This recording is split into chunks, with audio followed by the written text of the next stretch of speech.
안녕하세요. 이번 시간에는 해설지를 보는 방법에 대해서 제가 말씀을 드리겠습니다. 해설지를 보는 방법에 대해서 말씀을 드릴 때 이전 영상에 보면 제가 해설지를 절대로 보지 말아야 수학 실력이 향상된다라는 말을 했어요.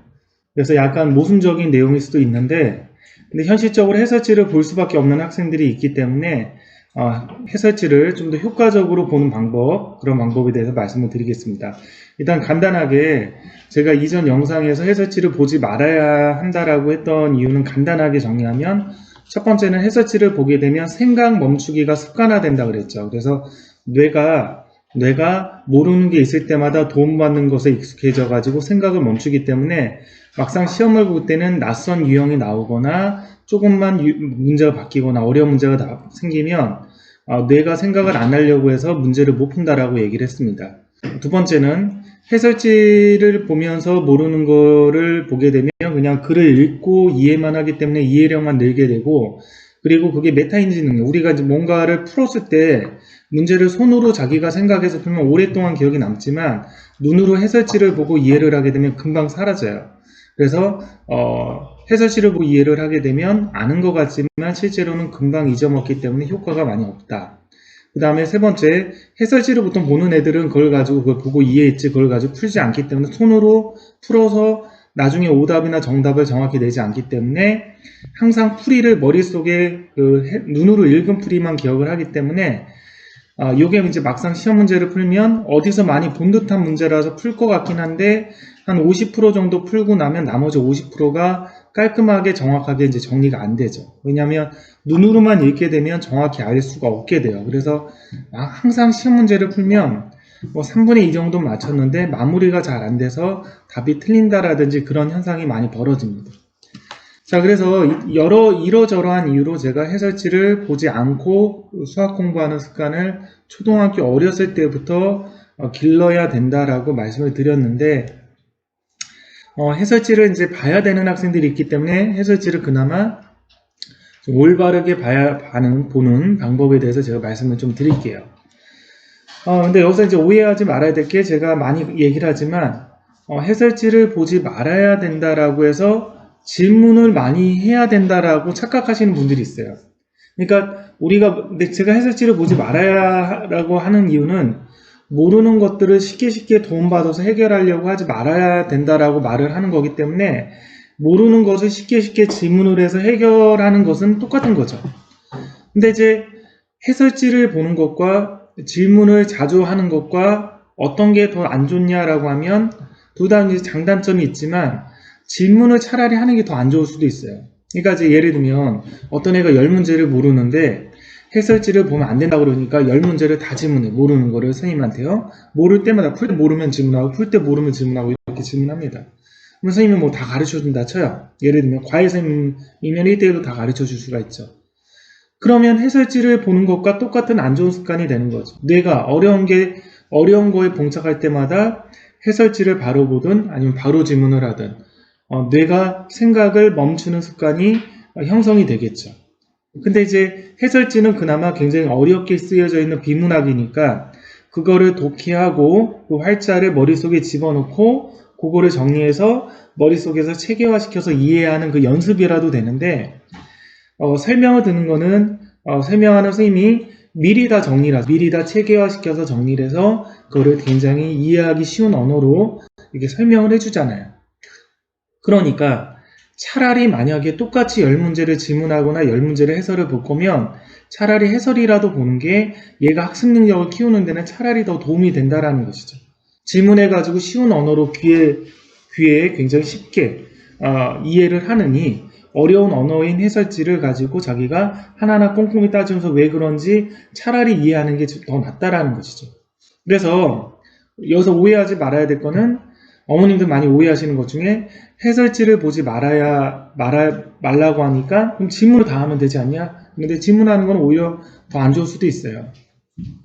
자, 그래서 다시 이제 정리를 해서 내려가면, 우리가 이제 해설지를 보는 학생들을 제가 유심히 이렇게 가끔 살펴보면, 첫 번째는 재수생들은 거의 다 해설지를 볼 수밖에 없어요. 그러니까 실제 재수를 하게 되면 학생들이 굉장히 많습니다. 이게 안 되는 재수학원들은 몇 명 안 되죠. 뭐 10명, 소수정예. 애들을 많이 못 모으니까 강사진도 많이 떨어지는 경우도 있고, 시스템이나 그런 것들도 좀 부족한 부분도 있고, 그러니까 유일한 장점이 소수정예로 봐주는 거죠. 그러니까 잘 안 되는 곳들은 적을 수 있는데, 대부분 잘 되는 이제 재수학원을 가게 되면, 종합반 같은 경우는 뭐 한 반에 50명, 뭐 50명에서 100명까지 집어넣는 경우도 많고, 기숙학원도 30명 이상씩 집어넣는 경우도 많죠.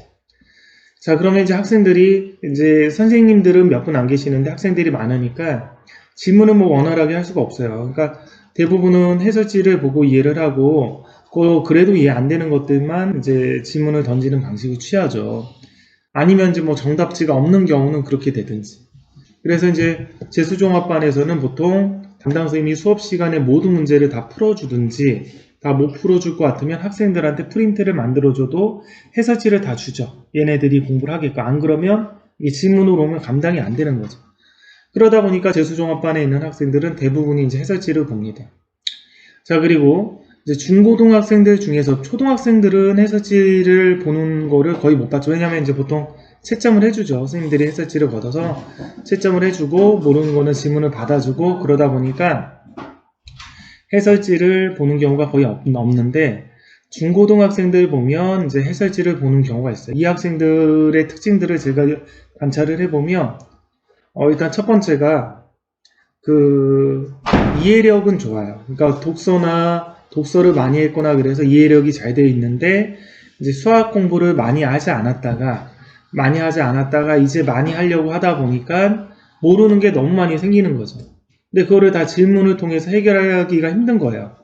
물론 이제 재수종합반보다는 보통 일반 중고등학원들이 질문을 어느 정도 받아주긴 하지만, 얘가 학습량이 어느 정도 많아져야 돼서 많아지는데, 그거에 비례해서 수학 문제를 푸는 문제 해결력은 잘 형성이 안 되다 보니까 질문이 많은 거죠. 가령 이제 30문제를 풀면 한 20문제 정도가 잘 안 풀리는 거예요.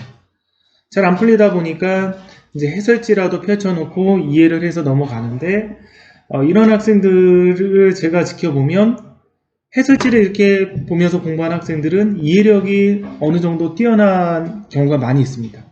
그러니까 독서를 많이 해가지고 이해력이 뛰어나다 보니까 본인이 그래서 해설지를 보는 경우도 있어요. 질문하기는 좀 미안하기도 하고 그래서 해설지를 이렇게 보는 경우가 있는데, 그만 20문제를 자기가 해설지를 보면 거의 한 90% 이상은 다 이해를 합니다. 90% 정도는 이해를 하고 한 10% 정도, 한 2문제 정도 이해가 안 되거나 그런 것들이 생기는 거죠. 이런 학생들은. 그럼 그 2문제 정도를 지문하기도 하고 그렇게 하겠죠. 자, 그러면 이제 이렇게 공부를 하는 학생들 같은 경우는 물론 이제 교정을 해주면 좋긴 좋지만 너무 이제 채워지는 것이 없는 상태이기 때문에 공부는 좀 어느 정도 열심히 해야 된다라는 생각 속에서 이제 좀 열심히 해나가고 있는데, 지금까지 수학에서 뭔가 채워지는 것들이 많이 공백기가 있다 보니까 좀 못 풀어나가는 경우가 좀 많은 거예요. 그래서 책을 읽듯이 자기가 이해 능력이 뛰어나니까 해설지를 보면서 공부를 하는 거죠. 근데 저는 이제 그런 경우 같은 경우는 재수생들이 해설지를 보면서 공부하는 거를 많이 봐왔기 때문에, 일단은 이제 어느 정도 얘가 능력치가 채워지기 전까지는 해설지를 보게끔 시킵니다. 능력치가 어느 정도. 왜냐면 지금 시간도 많이 없는 시간이 여유가 있는 초등학생이나 중학교 저학년이나 그런 경우는 이제 좀 이렇게 뭔가 교정을 하겠지만, 한 중3 정도만 되더라도, 중3 정도인데 이제 공부를 한 1, 2년, 공백기, 2, 3년 공백기를 가졌어요. 그러면 이제 다 하려면 그 밑에 있는 것부터 이렇게 해나가야 되니까 많은 양을 채워야 되고, 그런데 자기가 이제 풀 수 있는 문제가 많이 없다 보니까 이제 해설지를 이렇게 보게 되고, 고등학생도 마찬가지죠. 이제 고2나 고3 그때부터 수학 공부를 하는데, 그 전에 공백기가 있다가 막 공부를 해가지고 많은 양을 해야 되는 학생들, 내용을 채워나가야 되는 학생들. 근데 못 푸는 문제는 많고, 근데 해설지를 보면 이해가 되고, 그러다 보니까 해설지를 보는 학생들 같은 경우는 일단은 이제 한 바퀴나 두 바퀴, 세 바퀴 내용이 채워질 때까지는 어느 정도 그렇게 공부하게끔, 마치 이제 독해하듯이 공부하는 거죠. 수학 공부를 해설지를 펼쳐놓고 하고 안 되면 해설지를 보고 이건 이렇게 푸는구나 해서 거의 그냥 독해하듯이 공부하는 거를 냅둡니다. 자, 그리고 나서 이거가 어느 정도 이제 채워졌다라고 하면 그때부터는 이제 교정을 해주죠. 하나씩, 한 단계씩. 첫 번째 1단계에서 교정을 해주는 건 뭐냐면, 1단계에서는 오답을 시켜요. 오답. 그래서 오답을 어떻게 시키냐면 해설지를 보고 이해한 것들은 다시 풀면 거의 95% 정도 못 풀게 돼 있어요. 그래서 오답을 다시 시킵니다. 오답. 그래서 처음에는 너무 오답까지 시키면 시간이 오래 걸리니까 내용이 채워지기 전까지는 그렇게 어느 정도는 그렇게 공부하게끔 뭐 가령 이제 고3이다 그러면 공부해야 될 게 수학 상하도 기초가 안 됐으면 수학 상하도 해야 되고 뭐 문과만 하더라도 수험수도 확통 5건을 해야 되잖아요. 그러면 이제 어느 정도 이런 5건들이 한 바퀴, 두 바퀴 어느 정도 채워져서 이렇게 회전이 돼가지고 얘가 이제 기본적인 내용들이 숙지가 좀 어느 정도 됐을 때까지는 좀 냅뒀다가 그 다음 단계에서는 일단 처음 시키는 게 오답. 오답은 해설지를 보고 푼 것들은 별표를 쳤다가 다시 풀게 하는 거죠.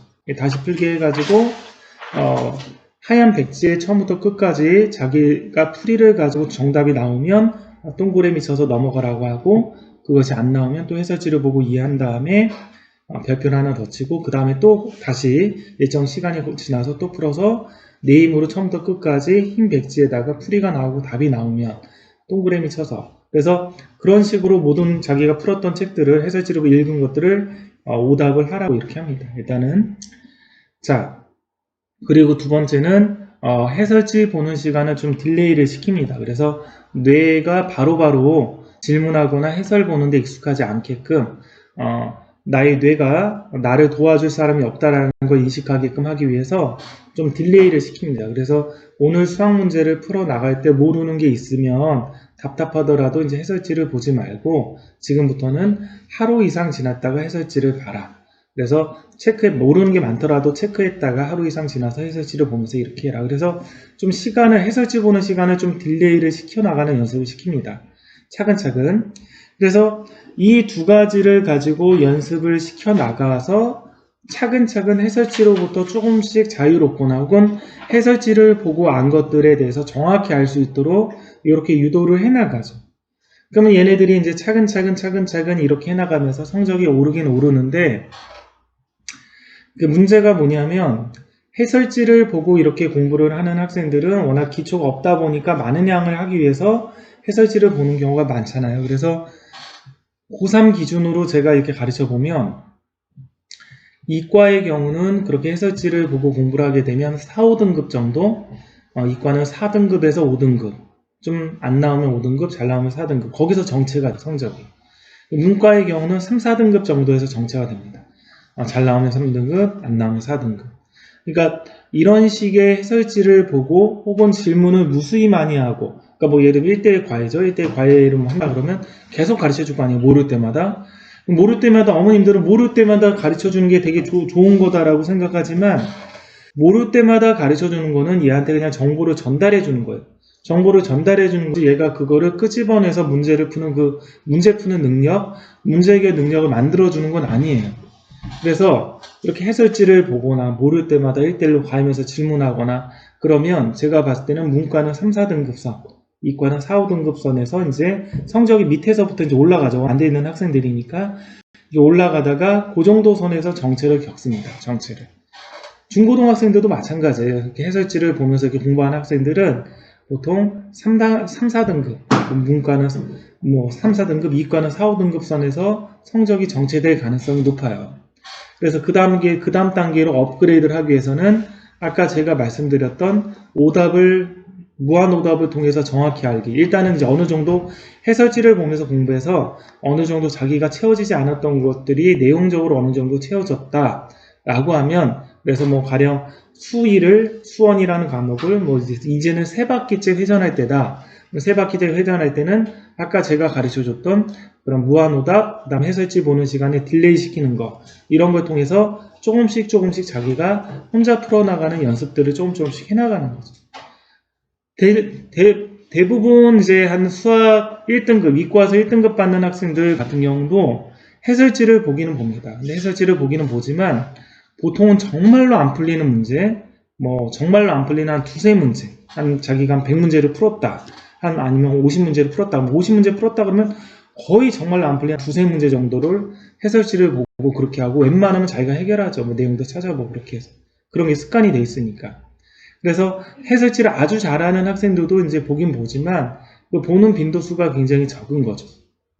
그래서 좀 어쩔 수 없이 해설지를 보는 학생들은 중고등학생 중에서도 있을 수 있어요. 있을 수 있고, 그 다음 재수생들 중에서는 무수히 많겠죠. 그래서 그런 학생들은 제가 말씀드렸던 그 무한 오답하는 것, 그리고 그 다음에 해설지 보는 시간에 딜레이 시켜서 도움 받는데 익숙하지 않게끔 뇌를 훈련시키는 것.